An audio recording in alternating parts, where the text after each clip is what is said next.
Hi, I'm Kesenya and welcome to Guiding Star Astrology. I'm your Astro Weather Girl, here with this week's Astro Weather Report. I'm going to show you how the stars are going to affect your life this week.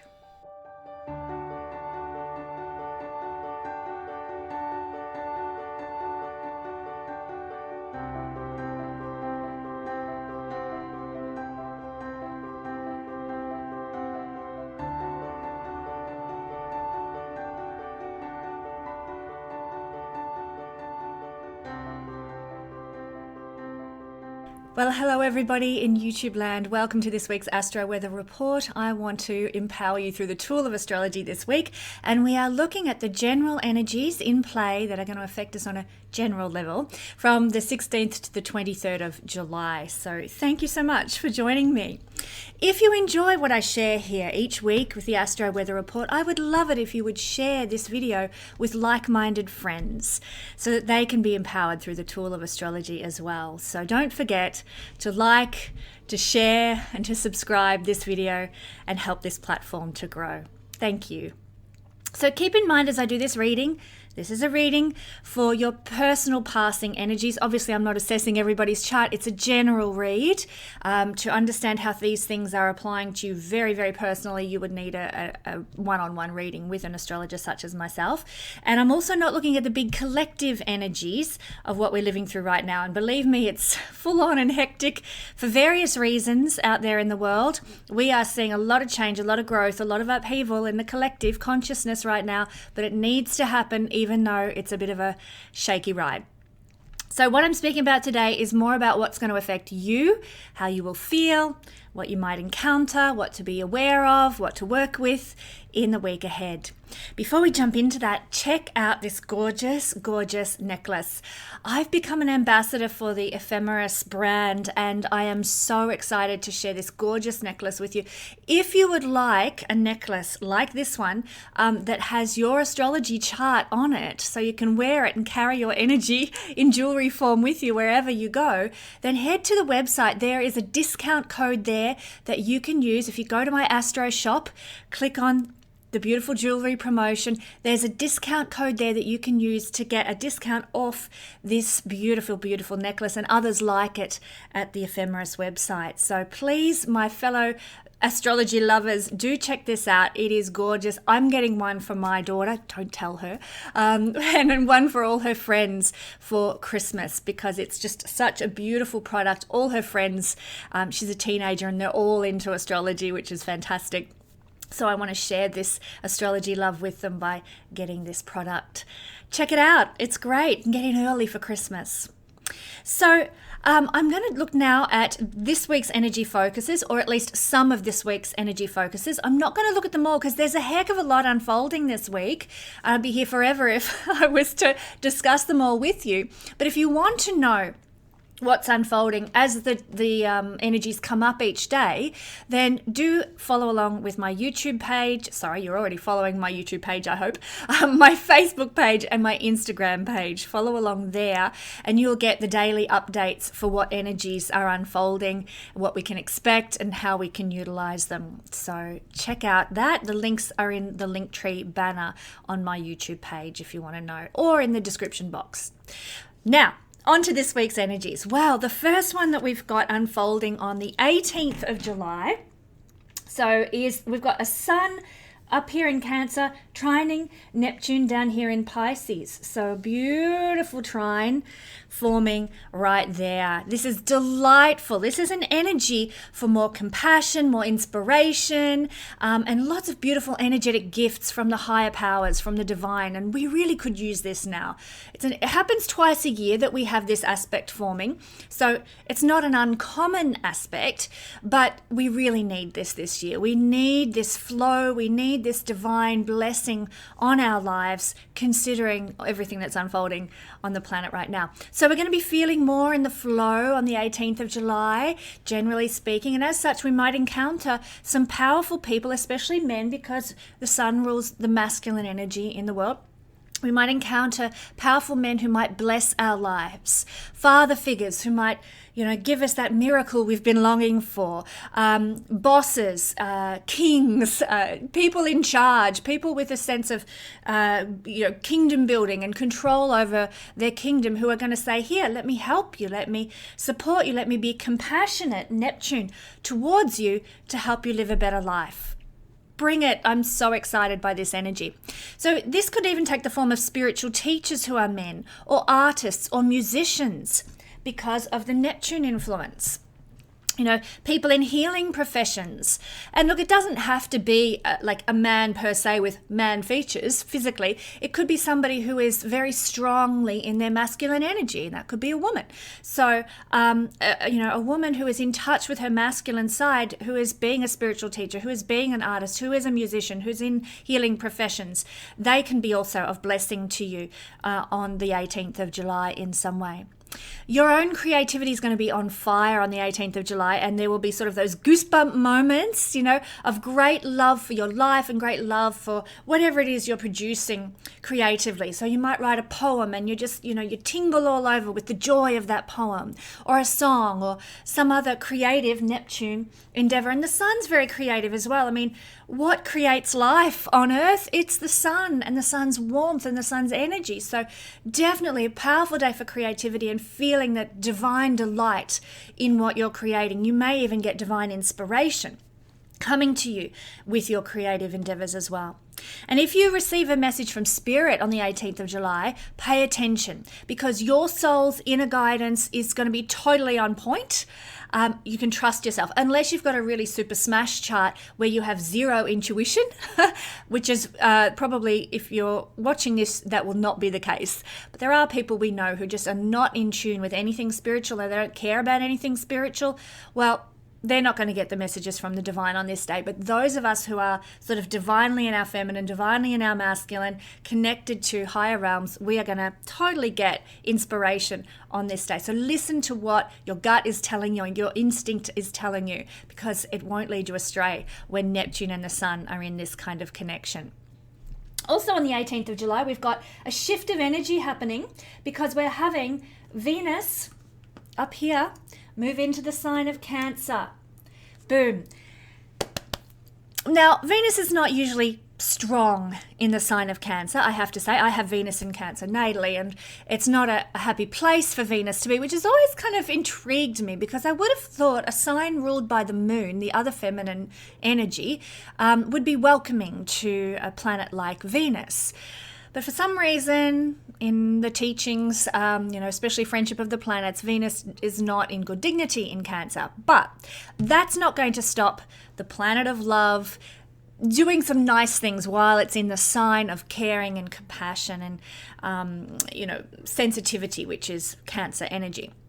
So sensuality is a Venus energy, and our sensual experiences are going to sort of lean now towards anything that's more comfortable. So, where we might have enjoyed getting out in the warm sunshine and maybe, enjoying the breeze on our skin and that sort of thing. Now, with that, that's probably more what we would experience with Venus in Gemini. Now, when Venus moves into Cancer, it's going to be the sensual experience, the sensual joy, Venus's sensuality, the experiences of the senses of, that warm mug of hot cocoa beside a nice fire on a chilly evening, the cozy, the comforting, the familiar, the snuggling. That's more the Cancer energy, sort of like the mother hen gathering its chickens nice and close, and that feeling of safety and warmth and security.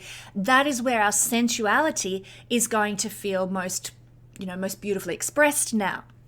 So I hope you can see the difference with that explanation there. It's a very nice energy. Like, it's going to feel good. It's going to feel, safe and secure and at peace. That's what we're going to be looking for in our experiential experience of life. So during this transit, while Venus is in Cancer, we might find that we get most of our delight out of life, because Venus is what we delight in, through staying in, through being at home. Perhaps we might be creating some sentimental memories, which is a wonderful thing to do, and that's certainly part of this energy. Perhaps we're going to feel very bonded to our tribe of loved ones, and that, whatever form your loved ones may take. Maybe you have like 5 dogs and they're your loved ones, and that's your tribe. Or maybe you have a group of friends who are like-minded and they're like family to you. That's your tribe. Or maybe it actually is your literal family or your literal community that you are in, where you just feel a sense of belonging and purpose and meaning in being there. That is where we're going to feel very bonded, whatever our loved ones might look like. But more than anything, it's the experiences that we have now with our loved ones, our significant others, during this transit that are going to be more highly sensitized and become more emotional. So this is for better or worse. If you're having a loving, bonding, beautiful experience with your significant other, then that's going to be just amplified and made more wonderful. But if you're having a highly emotional experience with your lover and it's not stellar, it's less than, it's an emotional experience in the negative, well, then that can get amplified too. So we're more sensitized emotionally to our relationships while Venus moves through Cancer. And our worries about finances and about security, if we've got worries about those things, they can also be amplified now, because Venus is finances and Cancer is security. So if we're on shaky ground with those things already, then this is going to sort of amplify that sort of sensitivity to our financial shaky ground. So in preparation for this on the 18th of July, it might be a good idea to sort of just make sure that all the bills are paid and all the financial obligations are met, and you're all sorted and on solid ground for the duration of this transit of Venus through Cancer. It's it's an energy while Venus is in Cancer for saving for a rainy day. Even beautifying your home is a great thing to do while Venus is in the sign of Cancer. And giving affection and warmth to those that we love is also a lovely thing to do while Venus transits through Cancer. It's a lovely thing to do anytime, but we're going to feel better about it while Venus is in this beautifully sensitive sign. Then also, 18th of July, it's going to be such a huge day because Mercury is going to go opposite Pluto. So here is Pluto in Capricorn at the latter degrees, and Mercury, who is up here now, is going to be around about 26, 27 degrees of Cancer and go opposite Pluto. What a kicker this one is. So 18th of July, hang on to your hats, everybody. Deep breath. You might need to brace yourself with this energy, because competition amps up in realms that are to do with Mercury things: advertising, marketing sectors, administration undertakings. That everything feels intense. Everything feels overwhelming now, because that's the energy of Pluto is, pushing on that Mercury. Mercury is all those things: advertising, marketing, administration, contracts and buying and selling, and Pluto is bringing in sort of ambition and competition that stresses poor old Mercury over here in a sign it doesn't really like either. Mercury doesn't do very well in the sign of Cancer. It's unfortunate. There's a lot of planets that really don't, get on well in the sign of Cancer, and I don't know why, because Cancer is such a beautiful energy, but that's how it goes. So do you work yourself in some sort of mercurial field? Maybe you work with trade, buying, selling, insurance, general business, accountancy, administration, journalism, writing, public speaking, facilitation, general teaching. It can even be anything that you do that is sort of craftsman-like, using your hands. Maybe you're a hairdresser, or maybe you're a cabinet maker or something like that. They are connected to Mercury skills of the hands and trade. So don't be surprised if this is you, if you see some sort of manipulation or power struggles or underhanded tactics in your workplace on this day. Pluto's shadow side is really awful. Pluto is dark, and I love Pluto. I'm doing a wonderful series on Pluto at the moment. Do check it out in my playlist if you haven't already. But Pluto is in the shadow side very difficult for we earthbound beings to deal with, because it is manipulation, it is power, it is control, and in an opposition, it's happening in sort of not subversive ways, but ways that are really friction inducing. We're trying to get our balance, but there's all this difficulty, there's all this manipulation, there's all this control and power issues that are happening, and it's hard for us to find our balance. Whenever I see an opposition, it's like a seesaw. We're sort of, So people are either, putting out this dreadful vibe to us in those sorts of mercurial workplaces, or we're the ones doing it out there in our workplaces and causing imbalance in energy as well. So it can happen in, either of those ways. So that's when you work in a mercurial field. What about if you work in a Plutonian field, like psychology or grief counseling? What if you work in a funeral home or a waste management sort of area of counsel or something? Or maybe you work with something shamanic, or maybe you're a past life practitioner. Maybe you're a spy or a criminologist. Maybe you're involved in sort of a renovation industry, or maybe archaeology. These are Plutonian occupational fields. Well, if you're working in one of those fields, then you can get ready to encounter a bit of trouble with your contracts that might have to do with those fields, with your communications, Mercury, to do with those fields, with any technical services and general communication misunderstandings. Forewarned, forearmed, if you're in any of those sorts of fields, Plutonian or mercurial, there could be some upheavals and a need to rebalance your life work-wise with this energy. So it's really 18th of July in terms of this energy, a day for being forewarned, forearmed, one of my favorite phrases, which is what astrology predictions are all about. All right, let's leave the 18th of July alone and move on to something else. On the 20th of July, so only 2 days later, the Sun is going to move into an opposition with Pluto. So Pluto is getting in on the action a lot lately. Not only that, but it's coming up, I believe it's coming up this week. It's second, correct me if I'm wrong, but it's second crossing of the Pluto return point for the chart of America. So yikes. And yikes again, Sun opposite Pluto, a dark day of power struggles, control issues that are wanting to surface now again. So again, forewarned, forearmed. These two energies are very polaric. They're actually at the polaric points of the solar system. The Sun's at the center, Pluto's at the extreme outer as far as planets we use in astrology goes. Obviously, there's the Kuiper belt that goes further, and then Eris is further out than Pluto. But as far as the main planets we utilize in astrology, Pluto's the extreme. So they function a bit like the yin-yang symbol of darkness and light. The Sun is the light, quite literally, and Pluto is out there in the dark. He gets the littlest amount of the Sun's rays, the weakest rays of the Sun. By the time they get to Pluto, they're weak and they're not giving much warmth compared to what we get here on Earth. So very much in the darkness is Pluto. And so when these guys, the yin and the yang, oppose one another, you can expect exactly that, a contradiction or a pendulum, get my words out, swing of contrariness in our lives. So what might this look like for us living here on Earth? Well, we could, experience stubbornness. Either we're stubborn or people around us are stubborn. They refuse to change. They refuse to give an inch. Manipulation. I mean, we've already seen a lot of that unfolding since Pluto-Mars square, and it's going to continue with Pluto-Sun opposition. Manipulation occurring in the world. Blockage of the things that we need in our lives to move forward can happen. Blockage of warmth, if you want to get literal, like there's this, the warmth for Pluto is, very lackluster by the time it gets there.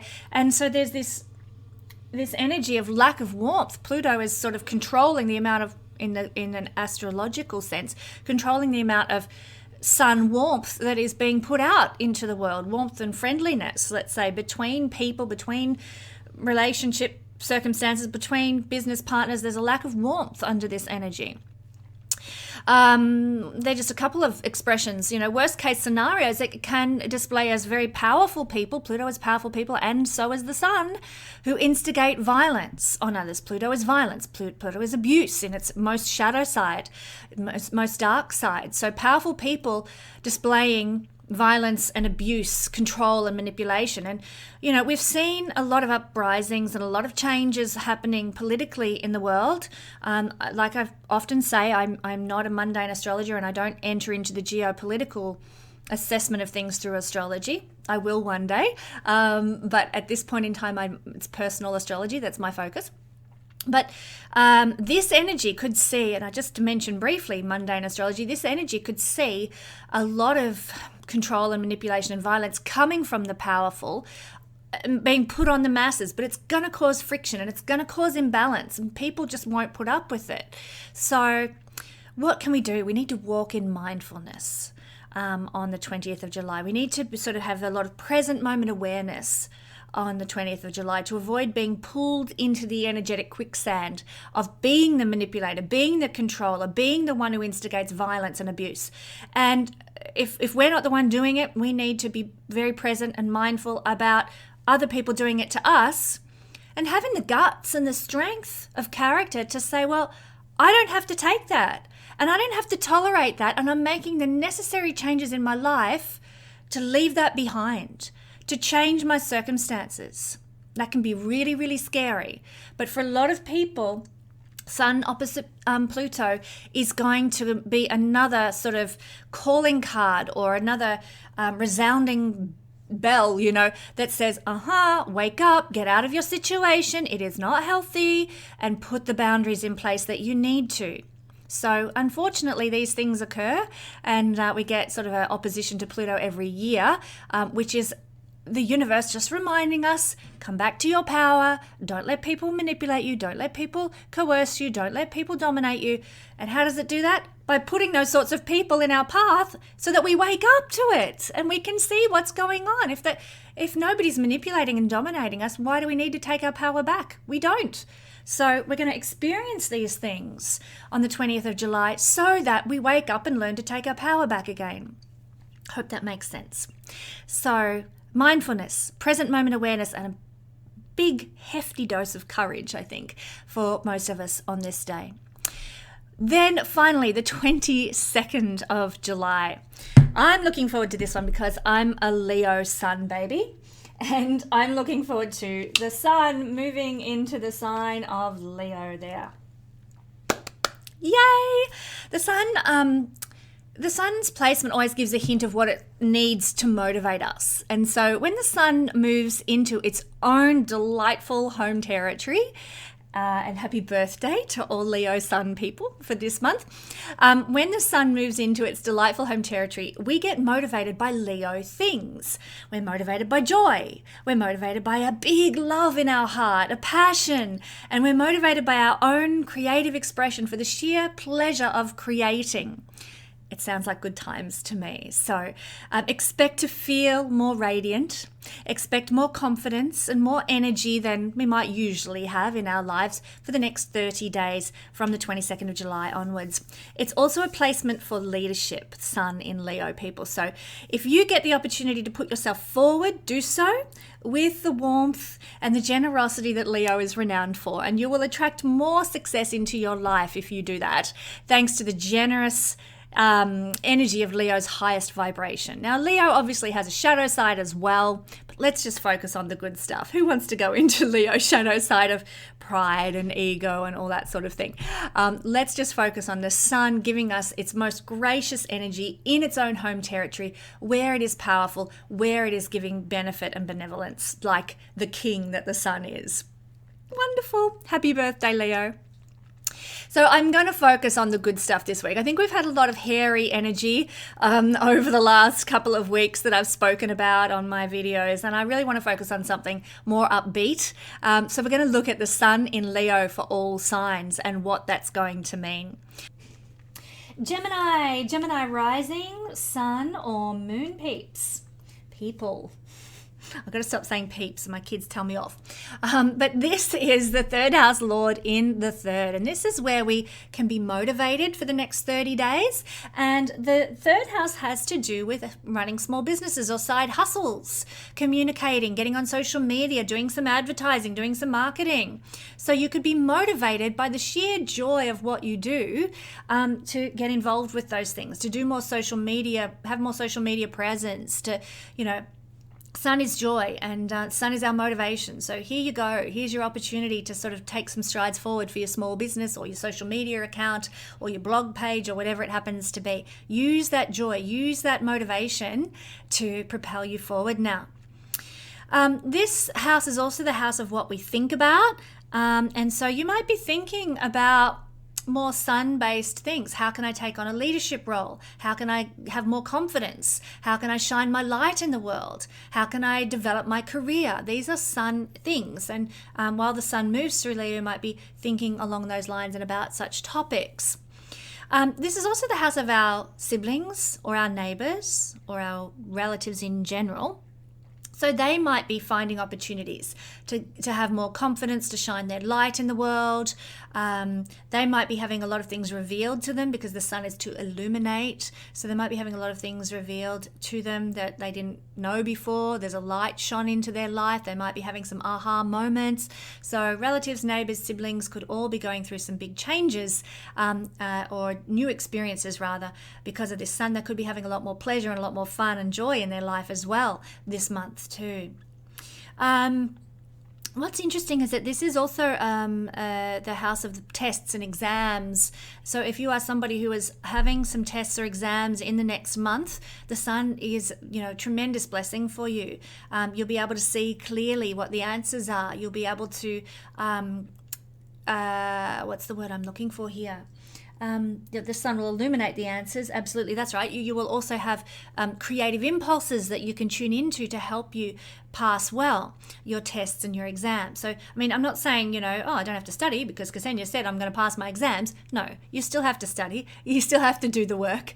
But the sun can help you get, a better result, third house lord in the third, than you might otherwise have done. Same goes if you're teaching a workshop or doing some public speaking. That sort of third house stuff, if you're in a trade or you're a tradesperson, maybe you're a hairdresser, maybe you're a cabinet maker, and you've got this energy going on.